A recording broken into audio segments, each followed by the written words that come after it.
Kisah Kembang Kecubung. Sebuah kisah mahakarya terbaik dari S.H. Mintarja yang sangat populer di masanya. Dengan bangga kami persembahkan kepada sahabat Permata TV tercinta semuanya. Pada kesempatan yang sangat baik ini, kita masuk pada episode yang ke-20. Selamat menikmati. Dalam kisah sebelumnya diceritakan, Suratama termangu-mangu sejenak. Dipandanginya wajah Ririswari yang diterangi oleh cahaya bulan. Matanya terpejam, namun bibirnya bergerak-gerak. Tidak ada sepatah kata pun yang terdengar. Riris, Riris. Perlahan-lahan Ririswari membuka matanya. Terdengar ia berdesah menahan sakit. Kau tidak apa-apa, Riris? Bertanya jala wajah. Punggungku sakit sekali, Kakang. Maaf aku, Riris. Aku tidak sengaja melakukannya. Kakang, suara Riris perlahan. Ada apa, Riris? Hentikan perkelahian ini. Tidak akan ada gunanya. Tetapi aku kehilangan orang tuaku, Riris. Bukankah itu tidak ada hubungannya dengan Suratama? Jika kau menuntut kematian orang tuamu, maka Paman Tumenggung Jayataruna juga telah memberontak karena alasan yang sama. Bukankah yang dilakukan oleh Paman Tumenggung Jayataruna sebenarnya berdiri di pihakmu? Tetapi ia akan merampas kau dari tanganku, Riris. Tidak, ia sudah mengatakan bahwa ia tidak akan berbuat apa-apa. Karena itu, Kakang, sudah aku katakan berulang kali, jika kau akan membalas dendam karena kematian Uwak Tumenggung Wridareksayuda, lakukanlah, bunuhlah aku. Biarlah Suratama kembali ke kota dan menyebarkan berita kematianku itu, agar pada suatu saat sampai ke telinga Ayahanda. Hati Ayahanda akan terluka, bahkan Ayahanda akan merasa bahwa hidupnya sudah tidak berarti lagi sepeninggal ibu dan aku. Kau akan merasa puas karena kau sudah berhasil menyakiti hati Ayahanda dan membuatnya berputus asa. Kemudian, berdasarkan atas paugeran dan tatanan yang ada di Sendang Arum, maka Kakang Jalawacalah yang akan menggantikan kedudukan Ayahanda. Tidak, aku tidak menginginkan kedudukan itu. Aku hanya ingin mencari kepuasan. Apapun yang kau inginkan, Kakang, lakukanlah. Tidak ada orang yang dapat menghalangimu. Suratama juga tidak akan menghalangimu lagi, kecuali ia tidak dapat mengimbangi kemampuanmu yang tidak ada duanya di Sendang Arum itu. Aku pun akan berpesan kepadanya agar ia tidak menghalangi niatmu itu. Tidak, tidak, aku tidak akan membunuhmu, Riris. Aku tidak akan menyakitimu. Bukankah kau sendiri yang mengatakannya? Kau bawa aku keluar dari keputren karena kau ingin membunuhku dengan tanganmu sendiri, agar kau mendapatkan kepuasan yang setinggi-tingginya. Tidak, tidak, aku tidak akan dapat melakukannya. Aku membawamu keluar dari keputren itu karena aku tidak ingin melihat kau jatuh ke tangan Miranti. Ia akan membuatmu menjadi pengewan-ewan. Ia akan merendahkanmu dan menghinakanmu. Apa salahku kepadanya? Apakah ia juga ingin membalas dendam karena kematian suaminya Uwak Reksayuda? Karena bibi tidak dapat membalas Ayahanda, maka akulah yang akan dijadikan sasaran. Bukankah begitu juga yang ingin Kakang lakukan? Tidak, Riris, tidak. Jika kau ingin menyelamatkan aku, kenapa aku kau seret sampai ke tempat ini? Kau kurung aku di gubuk kecil yang pengap itu. Kau biarkan kakiku luka dan bahkan membengkak. Maafkan aku, Riris. Barangkali aku sudah menjadi gila. Tidak, Kakang. Sekarang mantapkan hati Kakang. Tusukkan kerismu itu di arah jantungku. Jangan berkata begitu, Riris. Sebenarnya lah aku tidak ingin menyakitimu, wadahmu atau hatimu. Kakang sudah melakukannya. Kakang sudah menyakiti aku, wadahku maupun hatiku. Tetapi aku ikhlas, Kakang. Aku ikhlas jika kematianku benar-benar memberimu kepuasan tertinggi. Riris, aku mencintaimu. Apapun yang terjadi, aku tidak akan dapat mengingkarinya. Ketika Ririswari kemudian berusaha untuk duduk dibantu oleh Jalawaja, Suratama pun bangkit berdiri sambil menengadahkan wajahnya memandang bulan yang mengapung di langit. Suratama itu pun berkata, "Aku menjadi semakin bingung. Aku tidak tahu apa yang sebenarnya ingin kau lakukan, Jalawaja. Aku sendiri tidak tahu apa yang harus aku lakukan. Jangan ragu-ragu, Kakang." Setelah Ririswari duduk, maka Jalawaja itu pun bangkit berdiri pula. Didekatinya Suratama yang bergeser beberapa langkah sambil berkata, "Suratama, jika hal ini terjadi atasmu, katakan apa yang akan kau lakukan." Jalawaja, hatimu pecah karena cintamu terbelah. Kau cintai ayahmu yang terbunuh itu, tetapi kau cintai juga Raden Ajeng Ririswari. Aku menjadi bimbang sekali, Suratama. Aku adalah seorang anak yang tidak pernah menunjukkan baktiku kepada orang tua. Aku telah melawan kehendak ayahku. Ketika ayahku akan menikah lagi, aku meninggalkannya dan hidup bersama kakek. Kemudian pada saat ayahku yang telah bersalah terhadap tanah ini mendapat pengampunan dan diperkenankan pulang dari pengasingan, aku tidak dapat ikut menjemputnya. Demikian pula pada saat ayahku terbunuh, aku tidak sempat memberikan penghormatan terakhir karena Miranti masih berada di rumah. Kakang, lupakan sentuhan perasaanmu terhadap diriku. Lakukan apa yang ingin Kakang lakukan. Jika Kakang ingin membunuhku, bunuhlah. Tidak, Riris, aku tidak dapat melakukannya. Bulatkan tekadmu, Kakang. Suratama, katakan kepadaku apa yang harus aku lakukan. Katakan. Kakang, kenapa kau menjadi bimbang? Apakah aku benar-benar sudah gila, Suratama? Suratama tidak segera menjawab. Ia pun tidak tahu jawaban apakah yang harus diberikannya. Namun tiba-tiba saja Jalawaja itu pun berkata, "Suratama, aku telah kehilangan pegangan. Aku telah kehilangan pegangan. Sekarang bunuh saja aku, Suratama. Bunuh aku." "Kakang," suara Ririswari bernada tinggi. "Jalawaja," berkata Suratama kemudian, "aku tahu bahwa kau berada di persimpangan jalan. Kau menjadi bingung dan tidak tahu apa yang harus kau lakukan. Pada saat-saat kau kehilangan arah, aku masih dapat melihat harga dirimu, meskipun aku sedang terombang-ambing. Tetapi ketika kau menjadi putus asa dan berniat untuk membunuh diri, maka aku melihat harga dirimu benar-benar akan runtuh. Jika niat itu kau teruskan, maka kau benar-benar tidak berharga lagi. Kau akan menjadi seperti daun jati yang kering, yang hanya pantas untuk menjadi makanan api." "Tetapi apa yang pantas aku lakukan sekarang, Suratama?"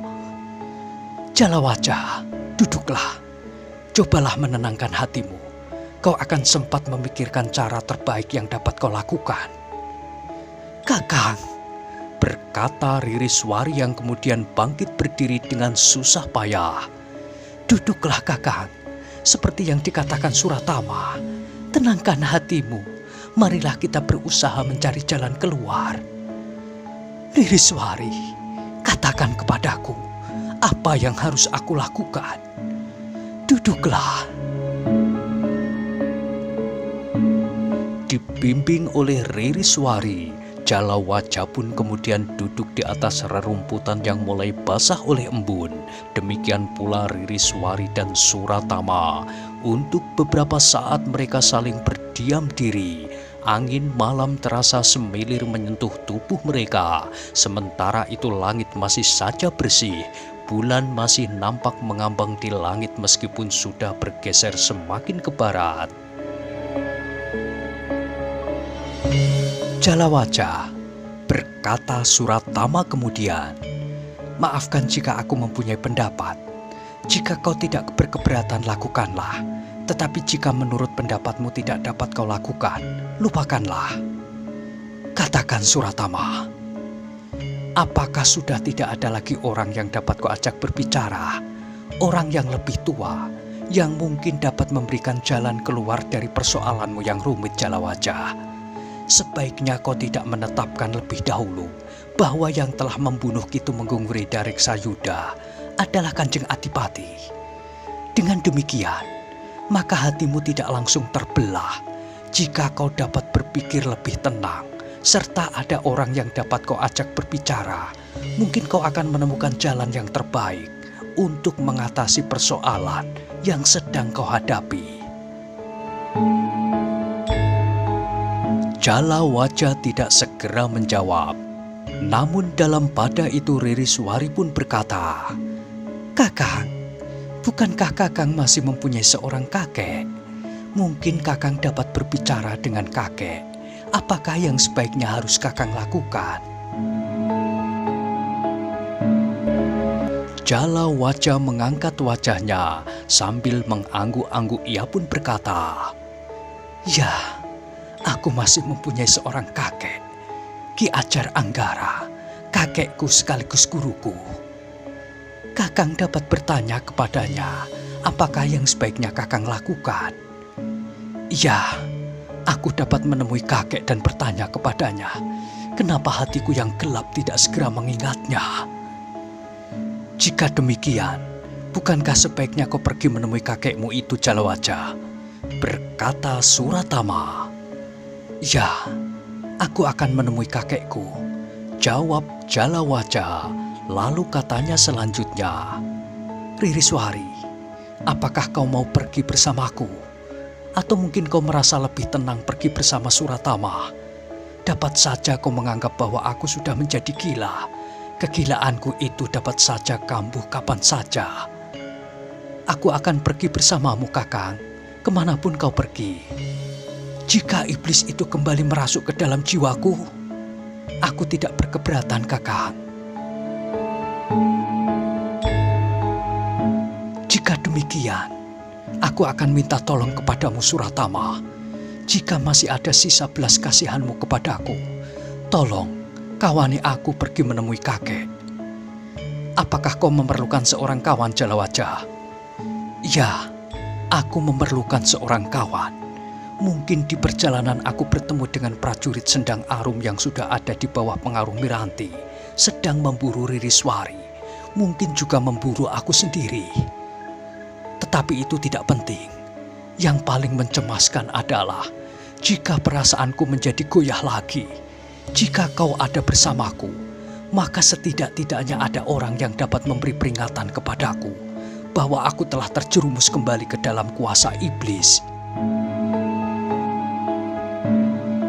Suratama menarik nafas panjang, namun kemudian ia pun bertanya, kau percaya kepadaku, Jalawaja? Aku adalah anak seorang pemberontak. Aku juga anak seorang pemberontak. Baiklah, aku akan menemanimu pergi ke rumah kakekmu. Tetapi setelah kau berada di rumah kakekmu, maka aku akan kembali ke Sendang Arum dan melaporkan kepada Raden Ayu Reksayuda tentang keberadaan kami. Kau sudah mulai tidak mempercayaiku. Aku percaya kepadamu, Suratama. Maafkan aku. Marilah kita tinggalkan tempat ini. Apakah kita harus pergi sekarang? Aku letih sekali, Kakang. Kakiku terasa pedih sekali. Apakah kita dapat beristirahat sampai fajar? Desis Ririswari. Jala wajah termangu-mangu sejenak, namun kemudian ia pun mengangguk sambil berkata, "Baiklah, kita beristirahat sampai fajar. Jika fajar mulai merah, kita akan melanjutkan perjalanan." Kau tahu jalan ke arah pondok kakekmu itu, Jalawaja? Aku akan menemukannya. Aku melihat arah yang harus kita tuju. Gunung itu. Ya, gunung. Bentuknya dan gunung anakan di lambungnya. Ya, kita akan dapat mencarinya. Aku tidak akan mengalami kesulitan untuk menemukan jalan itu. Aku kira jalan ini adalah jalan pintas. Meskipun jalan ini jarang dilalui orang, tetapi jalan ini merupakan salah satu jalur kemungkinan. Suratama menarik nafas panjang, sementara Jalawaja pun berkata, "Salah satu bukti, kau juga memilih jalan ini untuk menelusuri jejak Ririswari." "Iya, rasa-rasanya kakiku telah memilih sendiri jalan yang akan dilaluinya." Dalam pada itu maka Ririswari telah duduk bersandar di sebatang pohon. Kakinya menjelucur di atas rerumputan. Ririswari sama sekali tidak menghiraukan pakaiannya akan menjadi kotor karenanya. Jalawaja pun kemudian duduk di sebelahnya, sementara Suratama duduk agak jauh daripadanya. Ririswari yang letih itu sempat memejamkan matanya. Semilir angin membuatnya sekejap-sekejap melupakan peristiwa yang sedang dijalaninya itu. Namun setiap kali Ririswari itu seakan-akan terkejut oleh denyut perasaannya yang bergejolak. Setiap kali Ririswari menarik nafas panjang, Jalawaja sendiri dan Suratama duduk sambil berdiam diri. Keduanya terdiam seolah-olah masing-masing belum saling mengenal. Pandangan mata mereka meraba ke kejauhan di bayangan cahaya bulan yang kekuning-kuningan. Tetapi dalam kediamannya perasaan Jalawaja bagaikan terombang-ambing oleh angin prahara. Berbeda dengan Jalawaja, meskipun ada juga ketegangan di hati Suratama, tetapi Suratama sempat juga mengantuk. Matanya sempat terpejam beberapa saat sambil bersandar di sebongkah batu padas yang basah oleh embun di dinginnya malam. Ketika cahaya merah mulai nampak di langit, maka Jalawaja pun bangkit berdiri. Dipandanginya Ririswari yang sudah bergeser beberapa langkah dari tempat duduknya sambil membenahi rambutnya yang kusut. "Riris," berkata Jalawaja, "langit telah menjadi merah. Bulan sudah bergulir ke cakrawala. Marilah kita melanjutkan perjalanan." "Marilah, Kakang, aku sudah siap," sahut Ririswari sambil bangkit berdiri. Suratama bangkit berdiri pula sambil menyahut, "Aku juga sudah siap, Jalawaja." Ketiga orang itu pun kemudian telah bersiap untuk melanjutkan perjalanan. Mereka ingin menempuh perjalanan selagi matahari masih belum sempat membakar langit. Tetapi mereka akan menempuh jarak yang jauh, sehingga mungkin sekali mereka akan terhalang oleh terik sinarnya, terutama Ririswari. Agaknya ia memerlukan banyak kesempatan untuk beristirahat. "Kecuali jika aku memaksanya berjalan seperti kemarin," berkata Jalawaja di dalam hatinya. Penyesalan yang sangat dalam menghunjam di hatinya, apalagi ketika ia mengetahui bahwa kaki Ririswari memang terluka. Suratamalah yang kemudian berjalan di depan, kemudian Jalawaja membimbing Ririswari berjalan tidak terlalu cepat.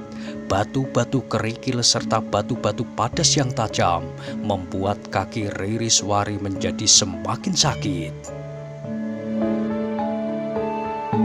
Jika kita sampai ke rumpun bambu, Riris, aku akan membuat terompah dari celumpring untuk setidaknya mengurangi pedih di kakimu. Aku tidak apa-apa, Kakang, jawab Ririswari meskipun sambil menyeringai menahan pedih. Suratama yang berjalan di depan kadang-kadang melangkah terlalu jauh, namun ia pun segera berhenti menunggu Jalawaja dan Ririswari yang berjalan di belakang mereka. Beberapa lama mereka berjalan dengan lamban.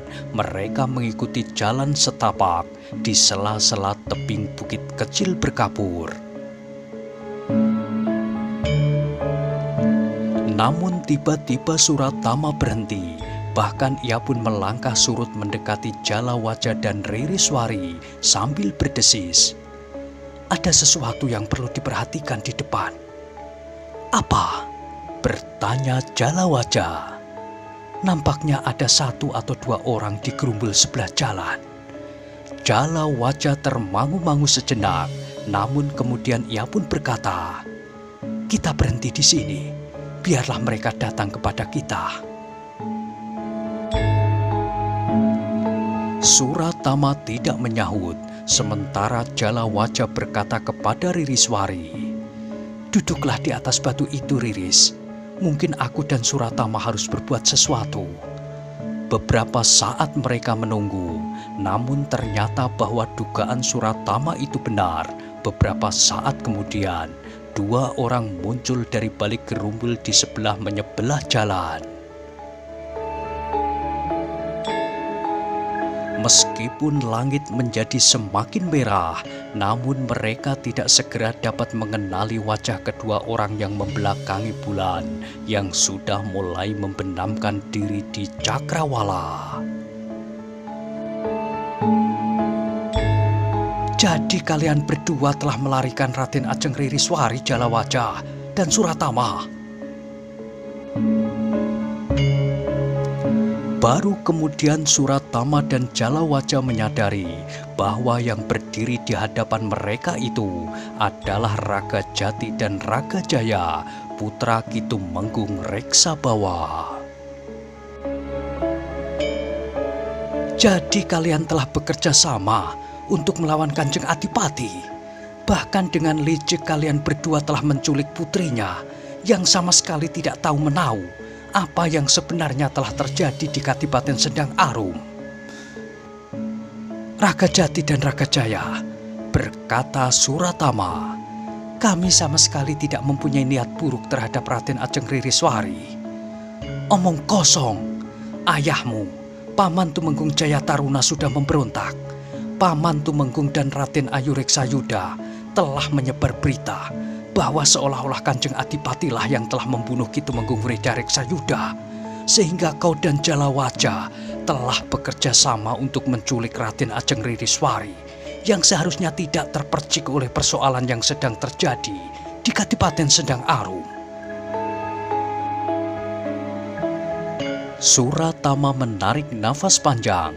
Ia dapat mengerti tuduhan Ragajati dan Ragajaya itu karena ia adalah putra Kitumenggung Jayataruna yang sudah memberontak, sedangkan Jalawaja adalah putra Raden Tumenggung Wreda Reksayuda yang terbunuh.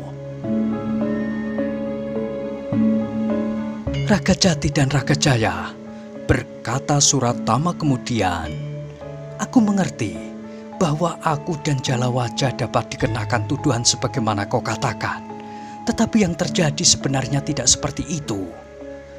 Kau dapat mengatakan apa saja tentang diri kalian berdua, tetapi kalian tidak akan dapat mengingkari kenyataan." "Ragajati dan Ragajaya," sahut Jalawaja, "aku pun dapat mengerti bahwa kau tidak akan mempercayai kami berdua, aku dan Suratama. Tetapi sekarang bertanyalah kepada Ririswari. ia akan dapat mengatakan apa yang telah terjadi sebenarnya. Raga Jaya dan Raga Jati termangu-mangu sejenak, namun kemudian Raga Jati pun bertanya kepada Raden Ajeng Ririswari. Raden Ajeng, apa yang telah terjadi sebenarnya atas diri Raden Ajeng? Ririswari dengan kaki yang terasa pedih melangkah ke depan. Dengan nada dalam ia pun berkata, Raga Jati dan Raga Jaya, sebenarnya lah bahwa Kakang Jalawaja dan Suratama telah menyelamatkan aku dari Taman Keputren. Jika aku tidak dibawanya pergi, maka aku tentu sudah jatuh ke tangan Bibi Reksayuda. Raden Ajeng, apa yang sebenarnya telah terjadi? Katakan yang sebenarnya, Raden Ajeng. Jangan takut, berkata Raga Jaya. Aku berkata sebenarnya, Raga Jaya. Aku tahu Raden Ajeng tentu sudah diancam oleh Suratama dan Jalawaja. Bagaimana mungkin Suratama dan Jalawaja berusaha menyelamatkan Raden Ajeng? Keduanya tentu juga mendendam dan memusuhi Raden Ajeng, karena Raden Ajeng adalah putra Kanjeng Adipati di Sendang Arum. Jika mereka benar-benar membawa Raden Ajeng keluar dari Keputren, justru mereka tentu mempunyai pamrih pribadi. Kau salah paham, Raga Jati dan Raga Jaya. Raga Jati dan Raga Jaya, berkata Jalawaja kemudian. Sekarang apa maumu? Kenapa kalian berdua berada di sini dan untuk apa sebenarnya? Aku mengemban perintah Kanjeng Adipati untuk menyelamatkan Raden Ajeng Ririswari, jawab Raga Jati. Di mana ayahanda sekarang, Raga Jati? Bertanya Ririswari. Aku akan membawa Raden Ajeng Ririswari kepada ayahanda, tetapi aku harus merahasiakannya terhadap kedua orang anak pemberontak itu. Jangan berkata seperti itu, Raga Jati. Kau belum mengenal kami seutuhnya. Jika kau sebut kami anak pemberontak, maka kau telah menyinggung perasaan kami. Jika demikian, Jalawaja, serahkan Raden Ajeng Ririswari kepada kami. Kami akan membawanya kepada ayahandanya. Sementara itu kalian berdua harus pergi. Persoalan di antara kita akan kita selesaikan kelak jika tugas kami berdua sudah selesai. Kau terlalu sombong, Raga Jati dan Raga Jaya. Kalian kira kalian ini siapa? Siapapun kami, tetapi kami sedang mengemban tugas dari Kanjeng Adipati. Kami tidak dapat mengingkari semua pesan yang diberikan kepada kami. Tidak seorang pun boleh mengetahui di mana Kanjeng Adipati sekarang berada. Apalagi kalian berdua.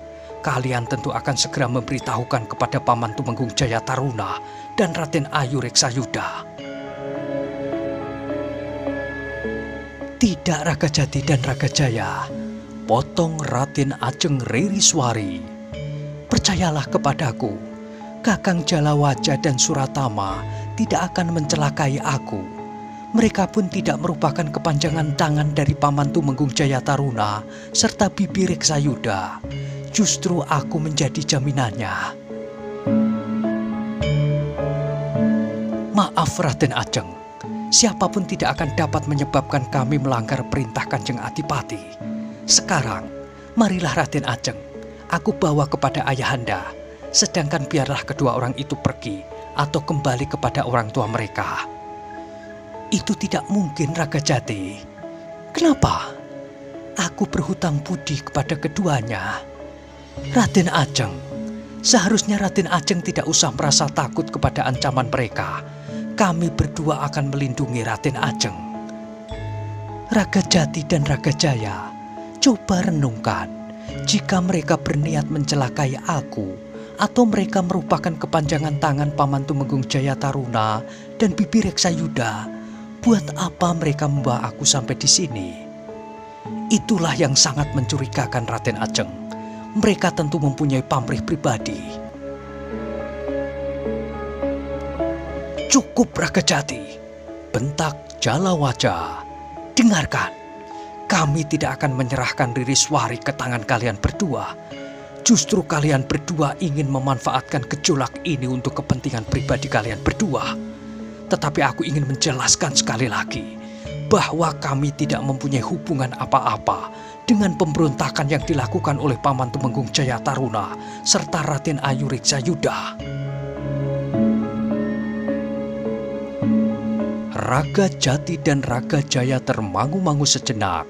Mereka teringat cerita Ki Ajar Anggara tentang hubungan yang rumit antara Jalawaja dengan ibu tirinya. Namun hal itu tidak menghapus kecurigaan Raga Jati dan Raga Jaya bahwa Raden Ajeng Ririswari akan dapat menjadi tempat untuk melimpahkan dendam Jalawaja atas kematian ayahnya. Mungkin Jalawaja memang tidak mempunyai hubungan apa-apa dengan Raden Ayu Reksa-Yuda, tetapi dendamnya kepada Kanjeng Adipati akan dapat mencelakai Raden Ajeng Ririswari.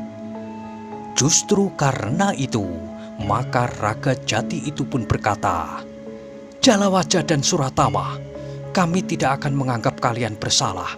Kami tidak mempunyai hak dan wewenang untuk mengadili kalian, apalagi di pinggir jalan seperti ini.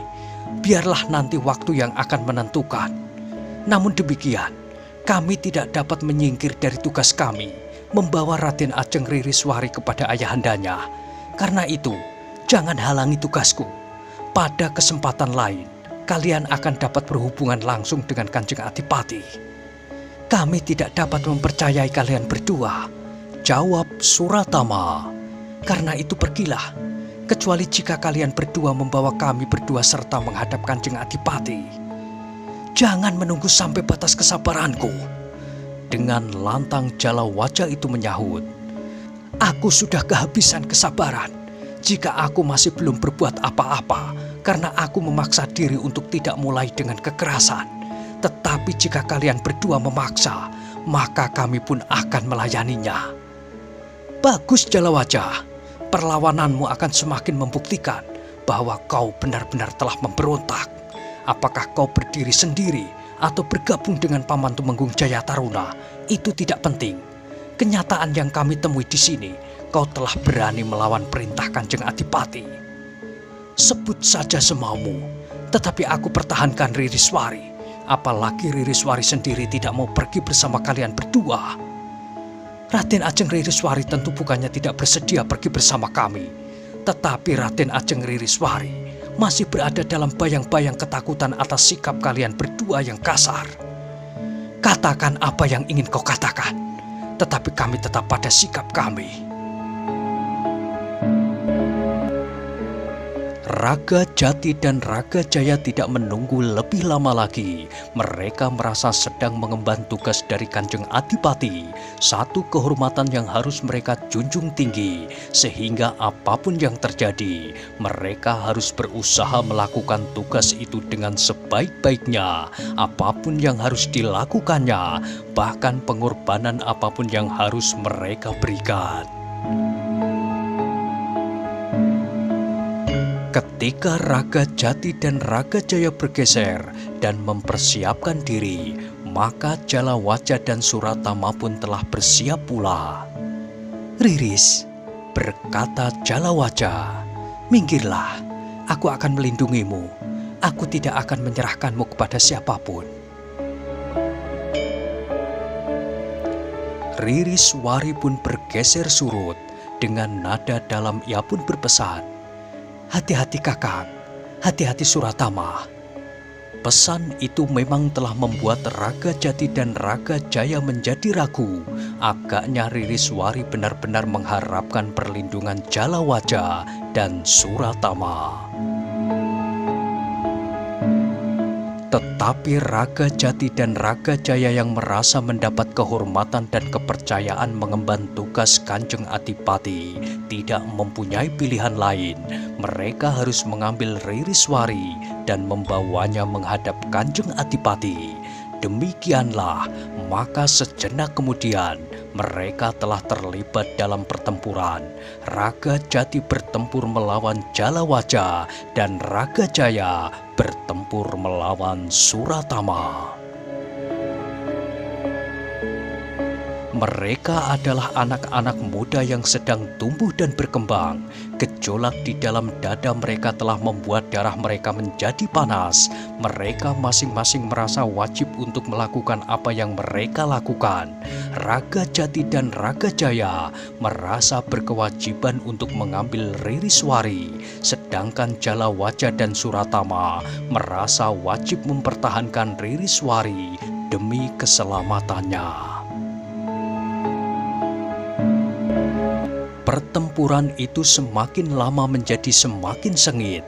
Raga Jaya yang telah ditempa di dalam sebuah perguruan ternyata memiliki beberapa kelebihan dari Suratama yang berlatih dan meningkatkan ilmunya di sanggar di rumahnya sendiri, dibimbing oleh ayahnya di saat-saat luang. Namun Suratama adalah seorang anak muda yang rajin. Meskipun ayahnya tidak setiap saat berada di sanggar bersamanya, namun Suratama rajin berlatih meskipun sendiri dengan mengulang-ulang unsur-unsur gerak yang telah diberikan oleh ayahnya. Bahkan dalam kesendiriannya, Suratama tidak pernah melupakan usahanya untuk meningkatkan kemampuan serta daya tahan tubuhnya. Ketekunannya itulah yang membuat Suratama memiliki beberapa kelebihan. Sedangkan Raga Jati yang bertempur melawan Jalawaja harus meningkatkan kemampuannya. Keduanya telah berguru kepada orang-orang yang berilmu tinggi.